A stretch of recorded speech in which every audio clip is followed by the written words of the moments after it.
Hello, lovely people. Welcome to Lolly Queen Zone, and I am Lolly. Today, I am showing you a very simple way to make your shito without going through lots of stress and getting a lot of utensils. So, if you are a fan of shito or if you want to learn how to make shito, then this video is for you. So, I would definitely encourage you to keep watching.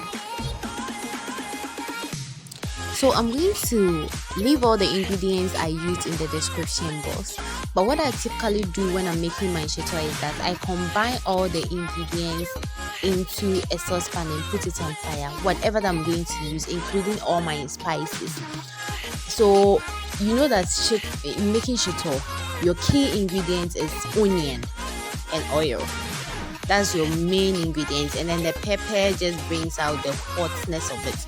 It's onion and tomato paste too, but tomato paste is just for the coloring, and oil, that's the key ingredients that you use. So here I combine all my ingredients, so you can check the description box for every ingredient that I used.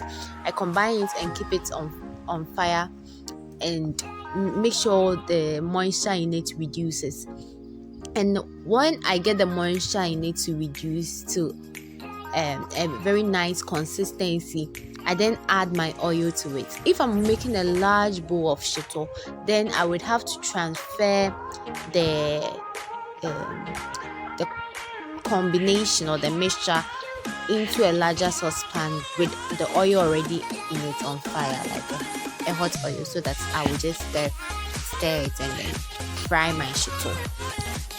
So I like my shito not too dark. So when it starts getting brownish, that's when I feel like okay, I'm okay with my shito.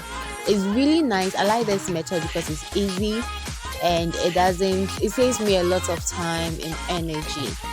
So I would recommend all of you to try it and let me know how you liked it. If you want a detailed procedure on how to make shito, let me know so that I can make a proper video showing you guys how to make shito.